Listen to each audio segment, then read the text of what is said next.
You've done everything you were told to do. Every step, every program, every morning routine, every coach. And somehow you are further from the thing that you actually wanted than when you started. However, that is not because you failed at the steps. It is because the steps were never going to work. And a film from 1999 understood that better than the entire industry has been selling to you ever since. In this video, I'll show you what Fight Club actually got right about why the timeline you were handed is a lie and what genuinely moves a person when nothing else has. Let's get into this. First thing to look at is what I call timeline theory. This is what most people do or are taught to fix or solve issues. That is, the version of you who you are right now is broken or has a problem. That over a series of steps, time and tasks that a future version of you, that when you get there, you'll be magically happy. It's easy to think that way because this is the way we solve all of our current issues. We have a problem, we label it, we collect all the data and make a series of steps or actions, and over a period of time, problem solves itself or is fixed by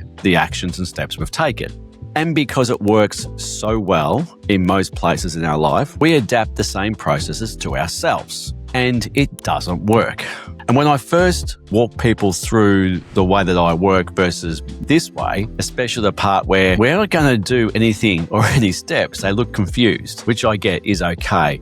I used to think and work this way exactly. Because you are so used to working through a certain way. I know this is strange. I know it's counterintuitive. Imagine going home to your partner and saying you just dropped 30 grand on a coach and the process to fix their issues is to do nothing. Doesn't sound right. Most people that invest in me, they are founders, they run businesses, they are leaders within business communications, corporations. They've got a lot on the plate. 90% of my work is actually referral. They know what they're doing. Most of them know that I worked as a senior leader within the bank for 25 plus years. They know that I have an unusually high level of intuition and I have a background in human behavior and influence. So most have tried versions of high performance or optimization systems. Some have even tried, say, therapy. Some go to their own way, which is probably YouTube or self-paced online courses. Others even get in a path of doing an MBA because that's what they do. But most come to me with one thing. They gave me the feeling of purpose and success, but now something's completely missing. If you've ever done everything right and still felt like you were standing still, please subscribe. This is what this channel is for, and I'll release plenty more videos like this on this topic and others. So, if the steps are the thing that everyone believes in and everyone is still stuck, we have to ask a harder question. What if the steps are not just failing to help, it's the actual block? See, most people treat symptoms, the surface level. They see the behavior and the outcome, and they try to, let's say, adjust that with willpower or action steps. They use logic or logical steps to make the change. Well, the problem with that is that humans don't actually communicate through logic or even words for that matter. Then we have the people, they look at beliefs and subconscious programming, and that does do some good work, but success is sometimes random and rarely sticks in the long term. So the first thing we have to remember is directly determined by what we can't see. These are layers much deeper than beliefs. Every human behaves consistently with who we believe ourselves to be. And that identity is created through a number of different things. These are conditioning, emotions, incentives, relationships, systems, and context, just to name a few, even without social media. And identity shapes perception, and perception shapes reality. So unless you understand and know this, everything else you or someone else may try is, let's say, limited at best. Now, what happens when someone takes a step while leaving the deeper layer, let's say, untouched? It's actually really interesting. That's because the brain does not really know the difference between actually solving the problem and doing course after course or step after step, especially if there is what seems like progress. Your brain will not only suggest it, but it will tell you that you are making progress. It will even give you evidence to support it. But in the end, nothing much really changes. And what it costs you apart from the outcome and money is time. And time is the one resource that you can never get back. And most people, though, who are high performers, they tend to go down the, let's say, optimization or performance space, which is fine. And that worked in your 20s or even your 30s. But at some point later in life, that same chase does not deliver the same meaning or feeling you once had. The identity that created all that success via performance and optimization optimization is not the same identity that can take you to the, let's say, next level. That's because performance and optimization are external. They focus on something outside of us, and you'll usually find those of us later in life exhausted from the constant chase. So why do we really do it? Well, because of one thing. It is status inversion. Our identities are really important to us and our survival. But what also is really important is how we are seen by and in front of other people. How we are perceived by others is incredibly important to us. We will do almost anything to maintain that. Then on top of this, there is what we call framing and context. For someone to do a course in high performance or optimization to solve a problem comes with a certain perception. Doing so and saying this publicly to the world creates an increase in status and an increase in identity. So it's accepted. So now let's look at therapy, for instance. Admitting to the world that you are in therapy, especially for the high performer, will create a status and identity decrease. Even if it was the best method in the world, a decrease in status and identity is not something we'll sign up for. Is performance and optimization the block itself? Technically not. It's the identity that requires performance and optimization to create the result that you're after that's the block. And as I mentioned earlier, there are two words that are very important here, framing and context. So there's a misconception that humans actually make choices and decisions. We don't. If I know what outcome I want, I know your identity or the way you perceive yourself, then I will set the frame and context inside of your psychology, and you don't even know it. And by doing that and triggering some emotional hooks that result in hormone production in your body, at that point in time, I pretty much got you. One of the turning points in anyone's life is the realization that for most of your life, you haven't been making decisions. You've been reacting to a carefully crafted system. High performers are not immune to this. In fact, they are usually more easily to influence due to their attachment to their identity. And I've seen this a number of times where a person in good faith will take a series of steps to get an outcome. I had a client that was a CEO of a stockbroking firm who before each meeting with investors, he would literally freeze up and panic. Now, he went to see a number of people from confidence coaches, public speaking coaches, hypnotherapists, all adding steps on top of his panic attacks to deal with the issue. They are band-aids or patches on top of an unseen, hidden identity. And his identity was created in childhood, then reinforced over years and years, where early on he was ridiculed and yelled at by his father for not performing as expected. So from that moment on, he basically locked up. Whenever he had to make an important speech or announcement, he froze. This was all due to a feeling, an emotion, and an identity which was then had to protect itself from that stuff ever happening again. And for years, look, it worked until it didn't, especially in his biggest moments. No matter what breathing techniques he did or medication he tried or even visualizations, none of it worked in long term. What did though was never more steps. It was not linear. It was vertical, and that takes a whole new way of thinking, which starts with awareness and intuition, which then leads me on to this. There is a film almost everybody watching this has seen. Most people remember Fight Club as a film about masculinity, violence, rebellion, and consumerism. They'd become disconnected from something rather primal. So they rejected the system. They started fighting, rediscovering their masculinity. And unsurprisingly, a lot of people walked away thinking that fighting was the point of it all. The fighting wasn't the point at all. Underneath all of that, Fight Club wasn't really warning men about consumerism. It was warning them about identity. What Fight Club understood remarkably early was what happens when a man or woman these days becomes incredibly successful at constructing a life that doesn't actually contain them. So look at the narrator of this film. He has done everything correctly. There's a job. There's the apartment they had. There's all the furniture inside that apartment. There's the career that they had, the possessions that they gained, the status that they had. But he can't experience himself inside of that. That's the part that was really ahead of its time for this movie. Because in 1999, we were still largely talking about success as though achieving more would solve the problem. We have an entire generation of high-performing men and now women discovering that you can win the external game and still become psychologically absent from your own life. You can build the career, you can build the company, you can build all the wealth that you want. You can build the reputation and one day really realize I built everything except myself. That's the man Fight Club understood before we really had any language for it. This is where Tyler becomes really, really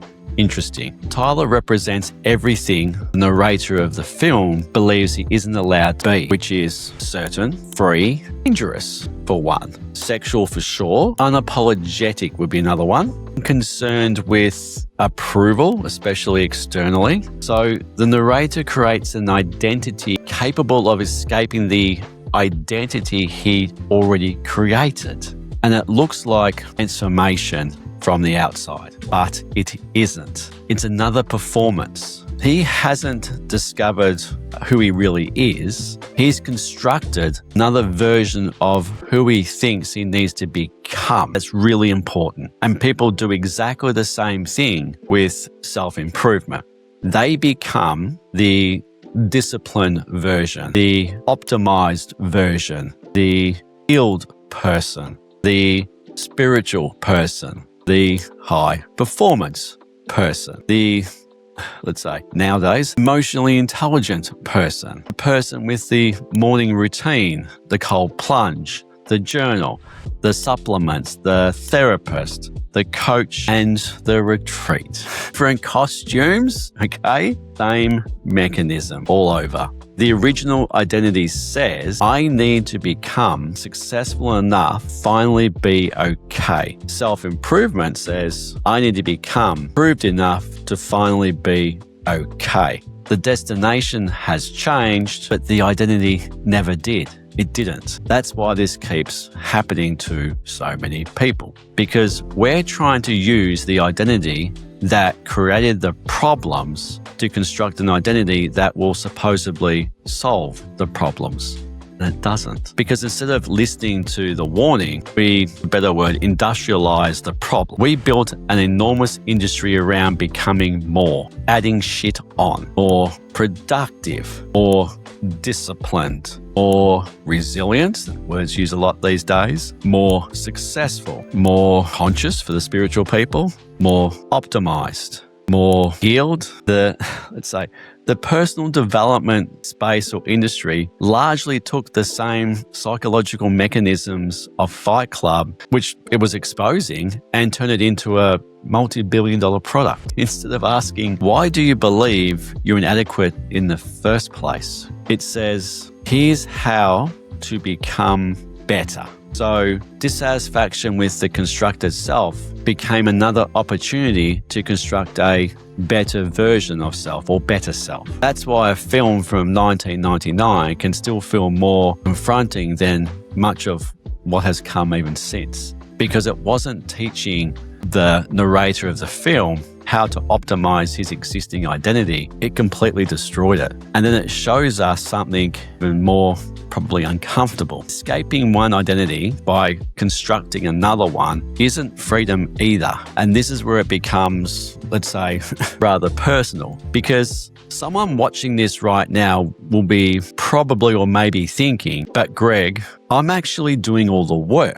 Okay, good. Then there's probably a more important question at that point in time, which is, who is the I doing the work? Because there's a version of personal development where you aren't becoming free from the performance. You're literally becoming extraordinarily good at performing personal development. And that may be one of the hardest cages to see, because unlike the old cage, this one actually feels like growth. See, you're reading, you're meditating, you're healing, you're optimizing again, you're becoming more self-aware, but underneath all may still be the same fundamental belief inside of you. There is something about me that needs to become different before I can finally be and feel okay. The IKEA catalogue was one identity. Tyler was another. And self-development can become the third. The mistake is believing the next identity will finally set you free from the last one. It doesn't. Eventually, the question has to stop being, how do I become a better version of myself and become who is the I that became who it thought it had to be? That was Fight Club. Well, that's what it got right. It was that. It wasn't telling us to become Tyler. It was showing us what happens when we keep trying to escape ourselves by becoming somebody else. In the film, a mask was created to feel a sense of freedom that the narrator could not. It was still, though, a cage. And this is what happens when you create a version of you where you do things from that place that has no awareness. That's why the self-help, the high performance and optimization spaces feel like freedom, but they are just another cage. Even the spiritual space is just another cage where they continually heal themselves or chase enlightenment. The real power of my work is to see beyond all of that, the structure of the system, and gaining the capability to see the unseen. But before we go any further, if any of this has landed, I write a weekly essay called Sunday Architecture. It goes further into this than I can talk about here. The link is in the description, and I hope that you can at least get some value. It's completely free, and let's go back to the video. Now, this is the part where you expect me to tell you what to do instead. I want to be really honest with you because what I'm about to say is the reason most people stop listening and turning off. See, when I first see somebody, and yes, I know it is highly, very counterintuitive, but we don't label. We don't go through a list of problems that need to be solved or fixed. We just go through the experience itself, what is happening or what has happened, the emotions and feelings that caused this stuff, and then the identity that created or was created because of this I am statements. Until we know that, doing anything next is pretty much useless. Once we have the I am statements, we now know how the person perceives the world and through what lens that they see the world. Now, the part I find strange with people is that we're also so afraid to feel. Like we're really afraid to feel emotions that part of the human experience. So one of the first things that I give to people is permission to just feel without any judgment or anything to fix, just to feel. Because in that moment, for the first time in a long time, they get to be human without any need to perform really anything. And that is one of the keys to stop being shit in, feel and be human without any need to be something or somebody. The feeling of not having to do something or add anything, it's just freeing for some people. And for a lot of people, just in that moment, me saying not a lot in a room where they don't need to perform, where nothing ever will be said outside of it, someone like me really sees them.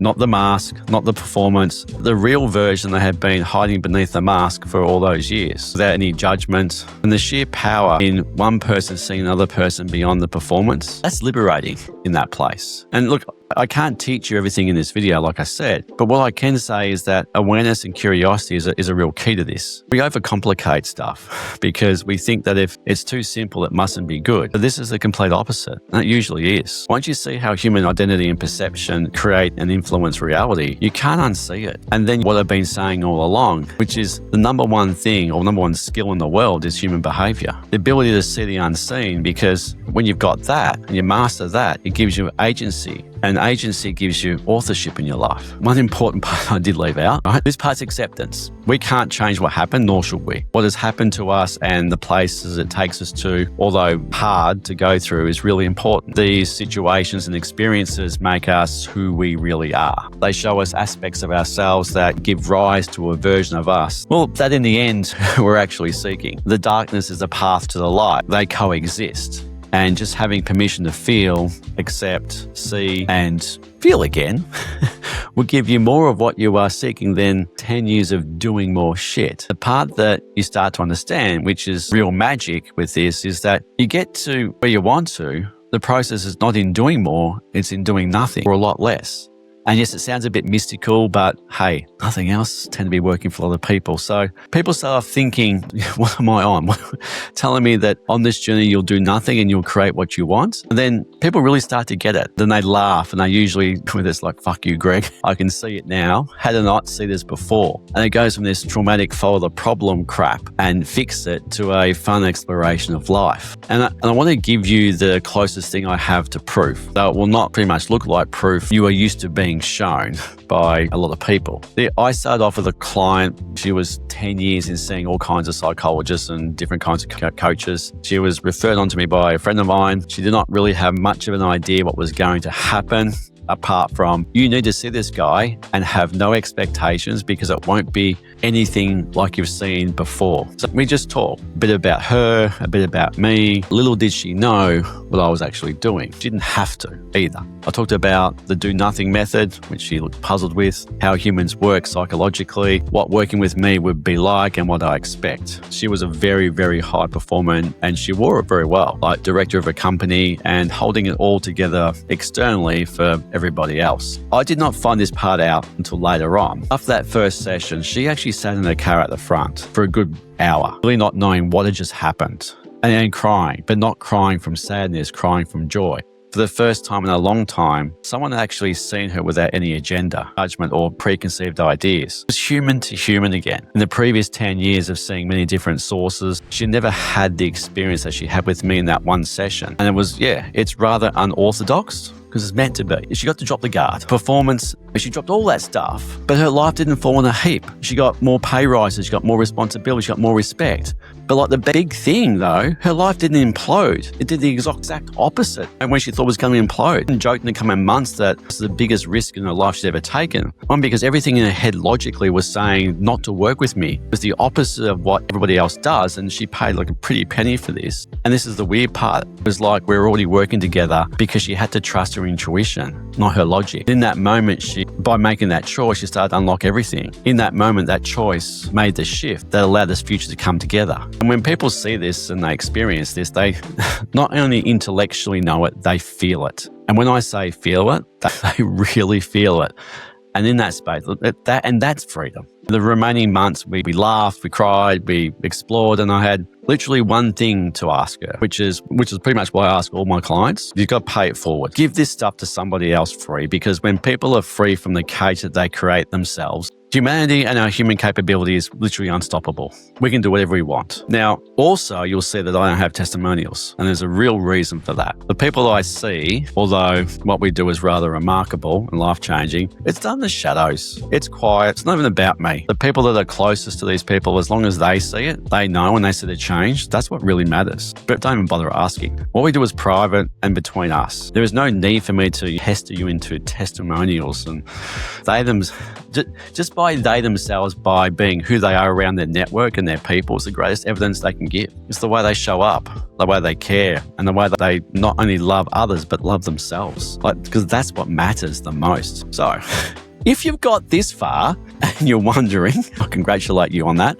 So if there's no steps and there's nothing to do, then what? And that's just it. To be, to feel, to stop, to breathe, and to feel again. That's the start. Don't analyze it. Don't think it. Am I doing this right? There's no right or wrong. There just is. You're not broken, unloved, unwanted, or worthless. You're far from that. And if you get a glimpse of who you really are, even for a fraction of time, that's all it takes, because in that moment, when you remember who you are, you can't unsee it. You can't unfeel it. You remember who you really are, and then it all changes. And if you're sitting here and you're thinking there is still something wrong, that's okay, because this is where it starts, by exploring that. That does lead to where you want to go as well. Perspective is a great thing when used in the capacity that it's meant to be used in. Start to learn real human behavior, and life opens up in a way that is currently imaginable to you, right? So just remember, the future belongs to those who can see what others can't and create what others cannot yet imagine.